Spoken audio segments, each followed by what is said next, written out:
If Emeka had known what that small loan would cost him, he would have walked away that day.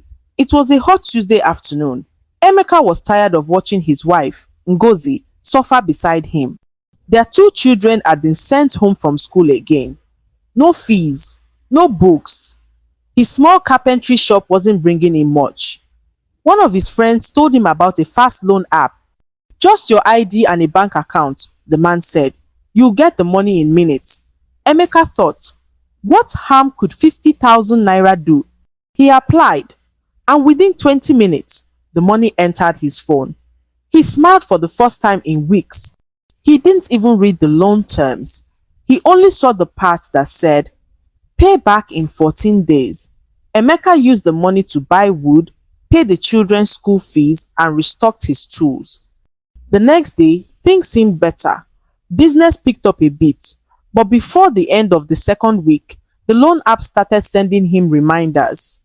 On the 14th day, the message changed. You now owe 72,000 naira with late fees. Pay now to avoid embarrassment. Emeka blinked. How could 50,000 naira turn into 72,000 naira in just 2 weeks? Emeka tried to pay at least part of the money, but he only had 30,000 naira. He sent what he had, hoping they would give him more time, but instead, the messages got worse. The loan app sent daily warnings. Pay your balance now, or we will contact your family and workplace. Emeka felt cold sweat run down his back. That night, he couldn't sleep.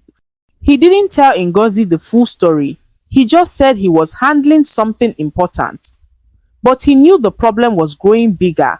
The next morning, he woke up to over 50 missed calls and strange texts. By noon, his phone buzzed again. This time, the loan app had sent his photo and full name to his contacts. This man is a criminal who refuses to pay back our money, the message read. Even his church group got it. His phone wouldn't stop ringing. Emeka's chest tightened. He felt shame deep in his bones. Neighbors started whispering. One of his church friends stopped picking his calls. Even his younger brother texted, "What is this I'm hearing?" Emeka sat on the ground in his workshop, staring at nothing. He whispered, "God, what have I done?" That evening, Ngozi noticed Emeka hadn't touched his food. "What's wrong?" she asked gently. Emeka forced a small smile. "Just tired, my dear." He didn't want her to worry, but his head was full. More than 50 contacts had seen that message, even his former boss. His heart was beating too fast. He quickly stood up and said, "I'll sleep early," but sleep never came.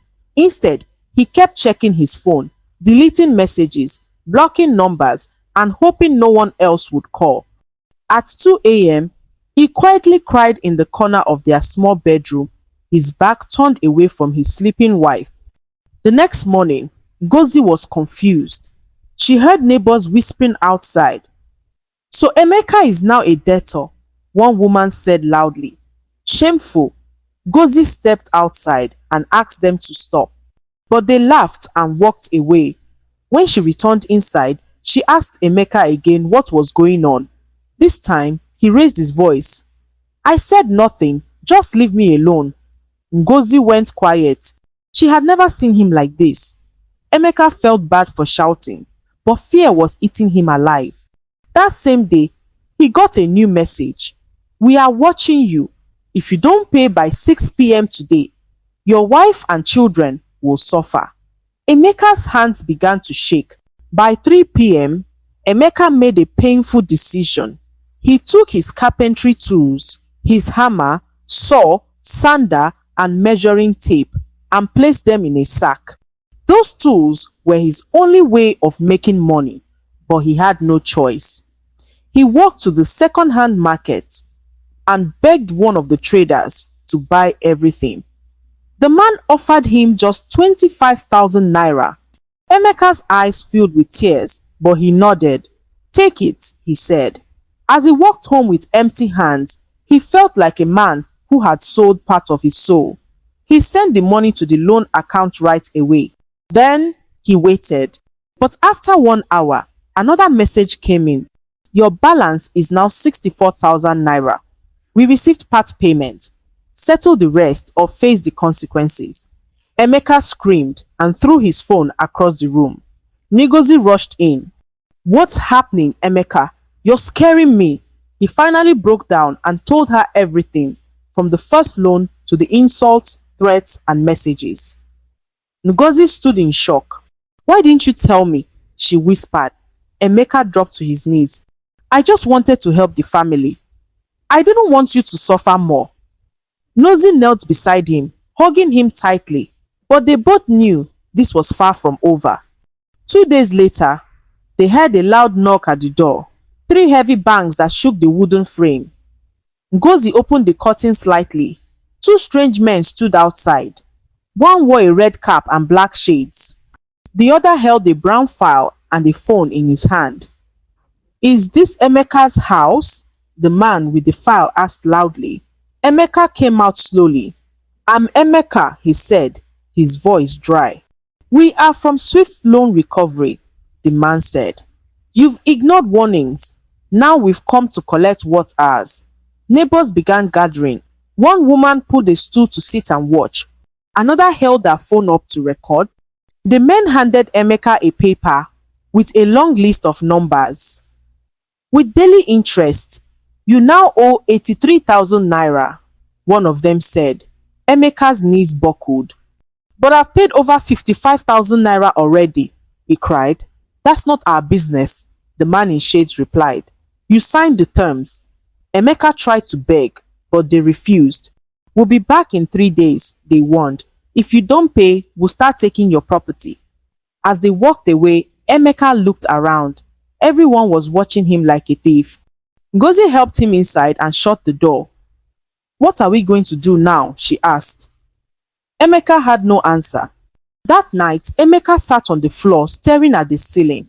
Ngozi had put the children to bed early. There was no light, no food, no peace. He remembered his cousin Chuka, who lived in Abuja and worked in a bank.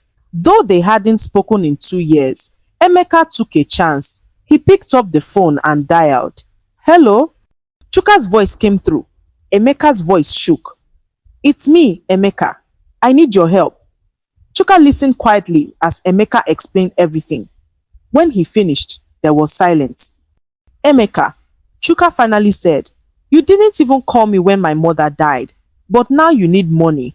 I know I failed you, Emeka said, tears running down his cheeks. But I'm begging you, not for me, but for my family. I'm drowning. Chuka sighed. I can only give you 20,000 naira. That's all I have right now. Emeka accepted it with gratitude. When the money arrived, he sent it immediately to the loan account. But only 5 minutes later, another message came. You now owe 89,000 naira payment, not enough. Next step, asset recovery. Emeka sat down and laughed quietly, the kind of laugh that hides pain. Ngozi walked in and saw him laughing in the dark. Emeka, she asked, but he didn't answer. He was slowly breaking. 2 days passed, and Emeka didn't go to his workshop. He had no tools left to work with. On the 3rd morning, their daughter Ada cried when she realized there was no breakfast again. Mommy, I'm hungry, she said, holding her stomach. Ngozi searched through her old wrappers, pulled one out, and walked to the market to try and sell it. She came back with a small loaf of bread and a sachet of milk. That was all they had for the day. Emeka couldn't meet his children's eyes. Every time they looked at him, he felt like a failure. His son Junior asked, Daddy, why don't you go to work anymore? Emeka lied again. I'm resting. But the truth was, he couldn't rest. His mind was never quiet. More messages came, uglier than before. Some had pictures of him with bold red text. Thief, debtor. One message read, you have 24 hours left. Prepare to lose everything. Emeka deleted them before Ngozi could see. But that evening, his phone rang. A woman's voice said, we just sent agents to your wife's mother's house in the village. If you don't pay, she will be embarrassed too. Emeka stood up, shaking. They were now targeting his wife's family. This is no longer just about money, he whispered to himself. They want to destroy me. That night, Emeka couldn't breathe properly. His chest felt tight, like something heavy was sitting on it. He held his shirt and gasped for air. Ngozi woke up and ran to him. Emeka, what's happening? He pointed to his chest, unable to speak. She rushed outside to knock on their neighbor's door. Luckily, the man had a motorcycle. He tied a wrapper around Emeka and drove him to a small private clinic. The nurse checked his blood pressure and shook her head. It's too high, she said. This man is under serious stress. They gave him an injection and he finally fell asleep. The next morning, Emeka looked weak but was able to sit up. The nurse told Ngozi, "You need to remove this man from whatever is disturbing him, or next time he may not wake up." Ngozi nodded, holding back tears. She took Emeka home, laid him on the mattress, and told the children to be quiet. For the next 2 days, Emeka barely spoke, but the messages didn't stop. Now they were threatening to publish his photo in newspapers. Final warning, the text said. Public disgrace begins tomorrow. Emeka looked at the message and laughed again softly, painfully. Let them disgrace me. Maybe that will end it, he whispered. That evening, Ngozi sat outside thinking deeply. She watched Emeka lying quietly inside, his back turned, his breath shallow. She knew he couldn't take any more. Then she made a hard decision. She walked to her cousin Choma's house. Choma was doing well. She sold fabrics in bulk and always had cash on hand. When Ngozi arrived, she explained everything. Choma was shocked. Why didn't you people tell me before it got this bad?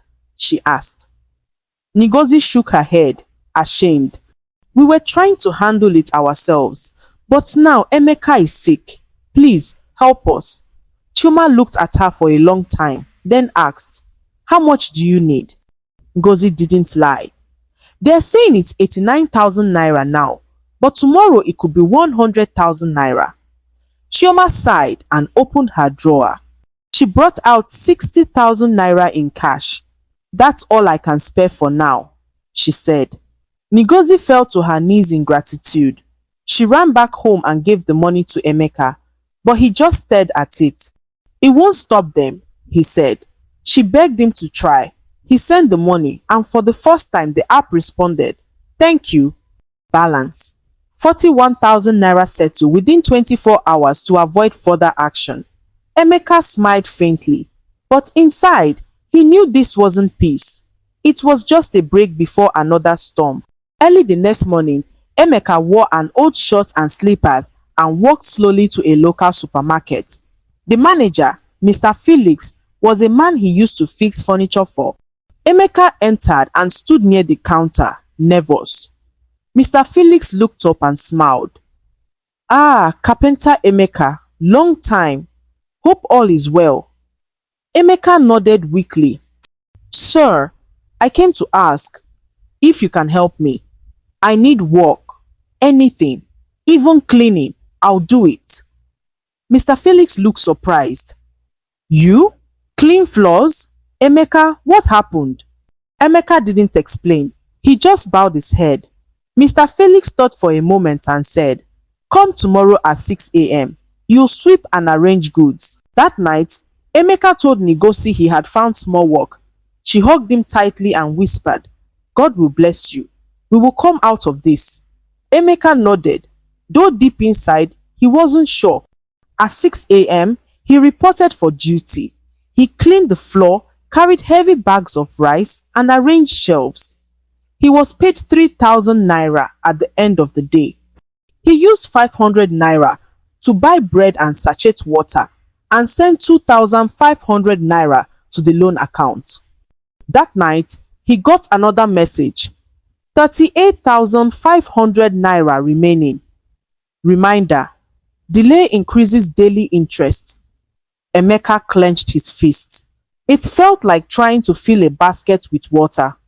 3 days later, Emeka was sweeping the supermarket entrance when a familiar voice called his name. He turned and saw Brother Chinedu from church, standing with 2 other men. Emeka? Chinedu asked, shocked. You work here? Emeka nodded slowly. Too ashamed to speak, Chinedu shook his head and walked away, whispering to the others.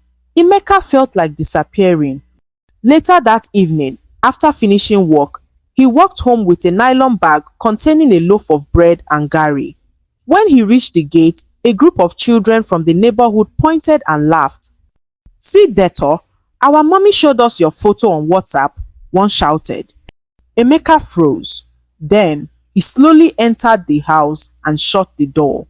Inside, he handed Ngozi the food without a word. She noticed the pain on his face but didn't ask. That night, the messages started again, this time with threats to post the family's photos online. One message read, "You think you can run? Wait and see. Final embarrassment in 12 hours." Emeka sat outside on the cold step, tears running down his face. He looked up at the sky and said quietly, "I just wanted to help my family. How did it come to this?" No one answered. Only the sound of silence and his daughter coughing in her sleep. By morning, it happened.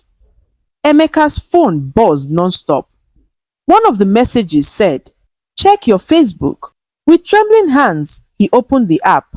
There it was, his photo, Ngozi's photo, even their children's school pictures, all posted by a fake account named Loan Alert Nigeria.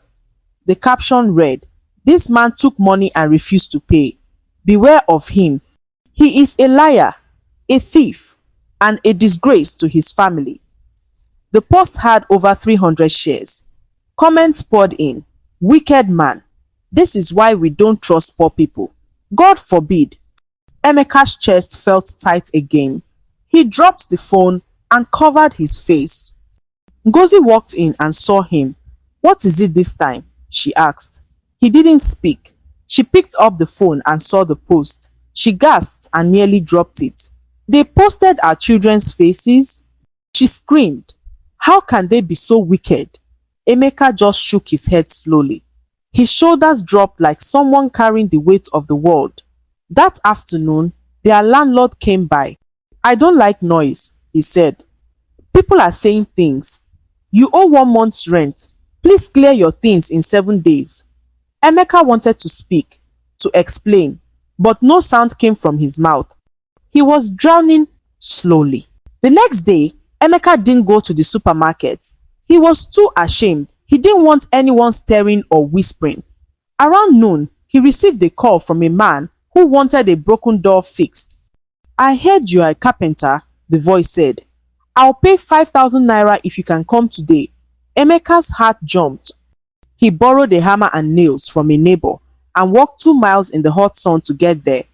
The job was simple, but it took all his strength. His hands shook and his shirt was soaked in sweat. When he finished, the man smiled and gave him the cash. "Thank you, sir," Emeka said with a weak voice. He walked to the nearest ATM and sent Bilak 4,000 to the loan app. He used 1,000 to buy food for the kids. That night, the message came again. 34,700 naira remaining. Your debt is still growing. Emeka didn't react. He just sat still. Ngozi brought him water, but he didn't touch it. "Please eat," she begged. "You're going to fall sick again." Emeka looked up at her and said softly, "I'm already sick, Ngozi. Not in my body, but in my soul." She sat beside him, holding his hand. "We will survive this," she whispered. But Emeka didn't reply. He just stared ahead, like a man who was already gone. The next morning, Emeka didn't wake up early like he used to. He stayed in bed, eyes open, staring at the ceiling. Ngozi touched his shoulder. "Are you okay?" she asked. He nodded slowly, but didn't speak. The children had gone to school. Ngozi had borrowed uniforms and books from a neighbor just to send them back for exams. By midday, Emeka received another message. 37,000 naira now due. Final warning. House visit tomorrow. We will take everything. Last chance. Emeka didn't even flinch. He walked outside, sat on a stone, and watched the street. People passed by. Some looked at him and whispered. Others ignored him completely. Ngozi brought him food, but he didn't touch it. She sat beside him and began to cry. Why are they doing this to us? You've paid more than you borrowed, yet they want more. Emeka looked at her with tired eyes. Because we are poor, he said, because we have no power. That night, Emeka sat alone again after everyone had gone to sleep. He looked at his children curled up on a mat, peaceful. He looked at Ngozi, asleep on the floor. Then he wrote a short note, folded it, and placed it beside her wrapper. He stepped outside and walked slowly into the darkness. The sun had not yet risen when Ngozi woke up and found Emeka missing. She called his name, searched the compound, and even checked the backyard. Nothing. Her heart began to pound. Then her eyes landed on the folded note beside her wrapper. Hands shaking, she opened it. It read, I'm sorry I failed you. I tried everything, but the loan never ended. Please forgive me. Tell Ada and Junior that I love them. I just wanted peace. Ngozi screamed. Neighbors rushed out. Within an hour, word spread like fire. Some said they saw Emeka walking toward the river bank. Others said he had gone to the unfinished building near the expressway. By afternoon, a body was found near the edge of the river. It was Emeka, lifeless, barefoot, and still wearing the shirt he wore the day before. Ngozi collapsed at the sight. The children were kept away, but the cries from inside the house could be heard down the street. People gathered, shaking their heads. A good man. Destroyed by a wicked system, someone whispered. Days later, the loan app still sent messages. Emeka Chukwu, your payment is overdue. Pay now or face legal action. But Emeka was gone. And the loan? It never ended.